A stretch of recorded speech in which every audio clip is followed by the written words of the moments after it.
అమ్మ ఆగాగి ఇప్పుడు నేను కొడతాను. 6 8 4. అమ్మా ఎందుకమ్మా దాన్ని తీస్తున్నావు? అందంగానే ఉందిగా. కూర్చోండి అమ్మా. వారం నుంచి వస్తున్నారు వెళుతున్నారు, ఫోన్ మాట్లాడుతున్నారు. ఏంటి ఏమైనా సమస్య చెప్పండి. అదేమీ లేదండి, వీటిని పెట్టుకుని కొంచెం డబ్బులు ఇస్తారా? ఇదిగో అమ్మా, ఫోన్ రింగ్ అవుతుంది చూడు. హలో హలో నాన్న, నేను మామయ్యని మాట్లాడుతున్నాను. అమ్మా నీకేనమ్మా ఫోను? మామయ్య లైన్ లో ఉన్నాడు. హలో చెప్పన్నయ్యా. నువ్వు వెంటనే బయలుదేరి వచ్చాయి, నేను మాట్లాడాను. చాలా ఆనందంగా ఉందన్నయ్యా. కొద్ది రోజులు పని మనిషిలాగే ఇంట్లో ఉండు. పరిస్థితులు అర్థం చేసుకొని నడుచుకో. హక్కుల కంటే బ్రతకడం ముఖ్యం. అబ్బాయిని కూడా జాగ్రత్తగా ఉండమని చెప్పి తీసుకురా. నీ వల్ల ఏ సమస్య రాకూడదమ్మా, జాగ్రత్త. సరే అన్నయ్య, నేను అబ్బాయితో చెప్తానులే.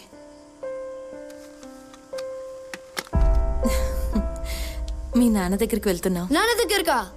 రా వెళ్దాం. వెళ్దాం. నా దుద్దులు నాకు ఇచ్చేసేయండి. వెంటనే ఇచ్చేసావే, తీసుకో. పొరపాటును కూడా నాన్న అని పిలవకూడదు. అలా పిలిస్తే నీ స్కూలు చదువు అన్నీ పాడైపోతాయి. ఇంకా అంట్లు తోమలేదా? అమ్మా రామ్మా, మనం కాసేపు ఆడుకుందాం. నేనెప్పుడు పిలిచినా మనం తర్వాత ఆడుకుందామని చెప్తున్నావు. ఎప్పుడు నువ్వు పని చేస్తూనే ఉన్నావు. నేను వస్తానమ్మా. ఎప్పుడు వస్తావమ్మా? ఎక్కడికి వెళ్ళిపోయావమ్మా? నాతో పాటే పడుకున్నావు కదా. ఎక్కడికి వెళ్ళలేదులే, నువ్వు పడుకో. మన చుట్టూ ఎప్పుడూ చీకటే. పడుకో. నిన్న మనం మాట్లాడుకున్న దాని గురించి ఆలోచించాను. నేను నిన్ను ఇక్కడికి పిలిపించడం తప్పు. నీ ఇంట్లోనే నువ్వు పని మనిషిగా కష్టపడింది చాలు. ఇది తరతరాల నుంచి వస్తున్న గన్ను. ఇందులో బంగారం ఉంది.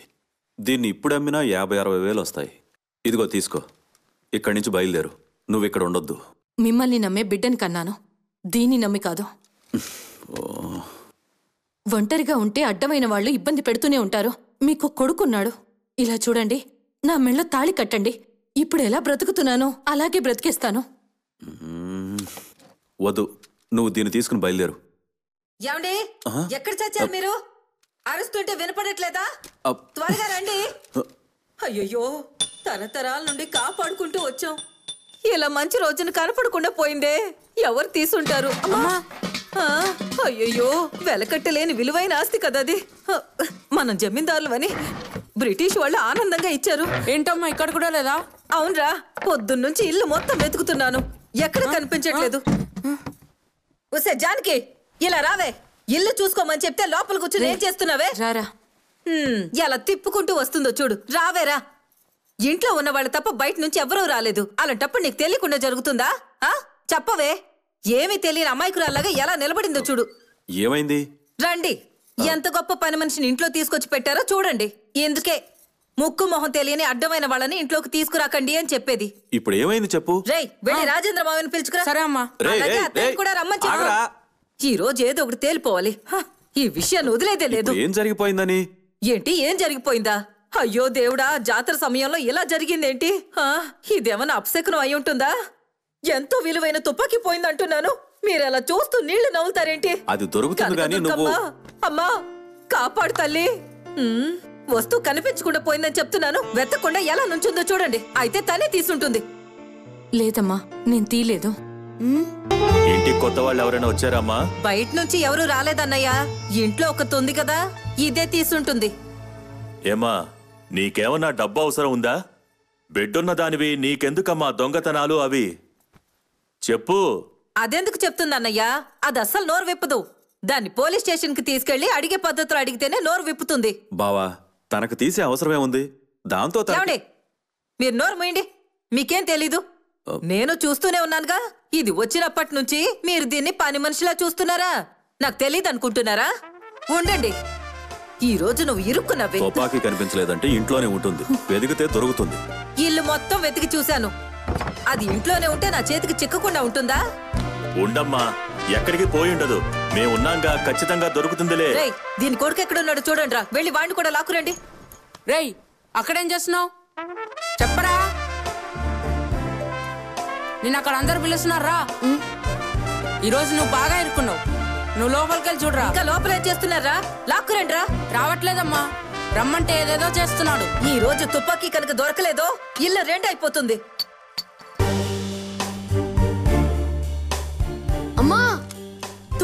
దొరికింది. కాదమ్మా, తుపాకీ వీడే దొంగలిచ్చాడు. వాళ్ళ అమ్మ తిడుతుందేమో అని భయపడి తీసుకొచ్చి ఇస్తున్నాడు. అవునమ్మా, తనే తీశాడు. లేదు, నేను దొంగలించలేదు, నేనే కనిపెట్టాను. అదిగో చూడు. కనిపెట్టావా? దొంగలించిన వాడే కనిపెట్టడం పెద్ద కష్టమా? ఉండడానికి చోటిచ్చి 3 పూట్ల తిండి పెడుతుంటే నాకే ఎసరు పెట్టాలని చూస్తారా? దొంగిలించిన వాడు పట్టుబట్టాడుగా. పోలీసులు పిలవండి. ఆడికి 2 దెబ్బలు పడితే కానీ సరైన దారిలోకి రాడు. అనవసరంగా దీన్ని పెద్ద చేయకండి. మీరేం మాట్లాడకండి, మేము చూసుకుంటాం. ఏంటి బావా మీరు అర్థం లేకుండా? ఏంటిది? ఇప్పుడు వీడినెందుకు కొడుతున్నావు? రేయ్, నీకు తుపాకీయే కదా కావాల్సింది. ఇదిగో 2 రోజులు దీంతో ఆడుకునివ్వు, సరేనా? అసలు ఇక్కడ ఏం జరుగుతుంది చూసావు కదన్నయ్య ఈయన వాలకం. ఇది తప్పు బావా. ఇప్పుడు నేనేం తప్పు చేశాను? అంతా నాకు తెలుసు. ఇది బ్రిటిష్ వాళ్ళు ఇచ్చిన తుపాకీ. ఎన్నో తరాల నుండి మన వంశంలోనే ఉంది. నేను ఎన్ని చోట్లని వెతకాలి నాన్నా? పైకొచ్చే నాన్నా. నువ్వు దొంగిలించలేదని అమ్మకి తెలీదా? వాళ్ళందరూ కలిసి నిన్ను కొడతారేమోనని నేనే నిన్ను కొట్టాను. అమ్మని క్షమించే నాన్నా. అయ్యా రండి రండి. మునుపు కరెంటును ముట్టుకుంటే షాక్ కొట్టేది, ఇప్పుడు కరెంటు బిల్లును ముట్టుకున్నా షాక్ కొడుతుంది. కరెంట్ ఆఫ్ చేశాను. మెట్లెక్కలేక అవస్థపడి కష్టపడి వచ్చినట్టున్నారు. ఇదిగోండి ముందు నీళ్ళు తాగండి. సార్, మీరు డిటెక్టివా? గెటప్ చూస్తే అలా లేదా? అవును సార్. అమ్మయ్యా, తాగండి, నీళ్ళు తాగండి. చెప్పండి సార్, ఇంతకీ కేసేంటి? నాకు ఒక్కగానొక్క అమ్మాయి. నాకు వయసు అయింది. ఇప్పుడు అప్పుడు అన్నట్టున్నాను. తెలుస్తుంది. అవును. నేను కన్ను మూసేలోగా మా అమ్మాయికి పెళ్లి చేయాలనుకుంటున్నాను. అందుకోసం నేను ఒక అబ్బాయిని కూడా చూశాను. అతను మంచివాడా చెడ్డవాడా అని మీరే క్షుణ్ణంగా విచారించి చెప్పండి. తప్పకుండా. ఫోటో తీసుకోండి సార్. ఓకే. నన్ను నమ్మి వచ్చారు కదా, పైగా ఇన్ని మెట్లెక్కి ఇక్కడ దాకా వచ్చారు కదా. కుర్రాడు గురించి టోటల్ ఇన్ఫర్మేషన్ మీకు ఇచ్చేస్తాను. Latest colour photo sir. సంతోషం.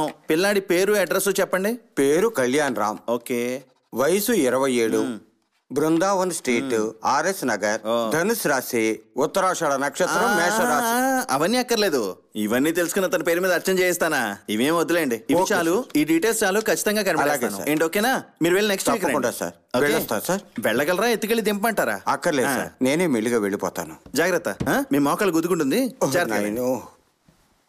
నెక్స్ట్ వీక్ రాగలరు కదా? వస్తాను. జాగ్రత్తగా వెళ్ళండి. ప్రతి నెల అద్దె కోసం నేను చుట్టూ తిరుగుతూ ఉండాలా? అద్దిచ్చే దిక్కులేని వాడివి, నీకెందుకయ్యా ఇల్లు? నీకు కేసులు లేక ఓసీ కోటేసుకొని తిరుగుతున్నావు. ఎన్ని నెలల అద్దె బాకీ ఉన్నాను మీకు? మొత్తం 4 నెలలు. ఒక్కలా 60 చెప్పానా? కొంచెం తక్కువ. ఇలా ఇవ్వు, లెక్కెట్టుకుంటాను. 2 నెలల అద్దె ఉంది, మిగతాది ఇలా అయితే నీ కేసులు ఎవరిస్తారయ్యా? ప్రతి నెల ఇలాగే అరుస్తుంటారు. ప్రతి నెల అద్దె సరికి పోతే సామాన్లు బయట వేస్తారేమనుకున్నావు? డాక్టర్లు చెప్పారు. చెప్పమయ్యా. కన్నాయిరం, అమ్మకు ఒంట్లో బాగాలేదురన్నా. నువ్వు ఎక్కడున్నావు? కొంచెం త్వరగా రారా. కరెక్ట్ గా చెప్పు, ఏమైంది? అది అమ్మకు ఒంట్లో బాగాలేదురన్నా. సార్, అందులో 2-3 దొంగ నోట్లు ఉన్నాయి, ఒకసారి ఇస్తారా? చెక్ చేస్తాను. పర్లేదులే, నేను మార్చుకుంటాను. సార్ సార్ సార్, నువ్వు బయలుదేరు. సార్, ఒక 100 రూపాయలు ఇవ్వండి సార్ ప్లీజ్. సార్, అమ్మకు ఒంట్లో బాగాలేదు. వెళ్ళవయ్యా.